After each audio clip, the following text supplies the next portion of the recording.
Welcome po mga kakusina. So for today, magluluto tayo ng almondigas. Unahin na po natin gawin yung ating meatballs. Naglagay pong itlog, 2 piraso, garlic powder, seasoning, paminta, a little bit of cornstarch and flour. Mix lang po natin na mabuti until maging ganito po yung kanyang texture.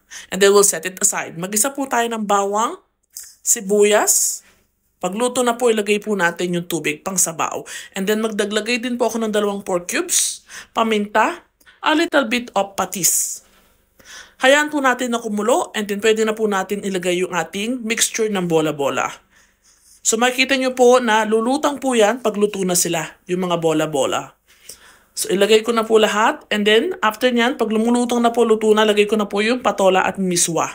So sandali lang po itong maluto, haluin nyo lang po ng bahagya para hindi magdikit-dikit yung miswa. And this one is ready for serving na po. Saktong-sakto sa malamig na panahon. I hope you will give it a try.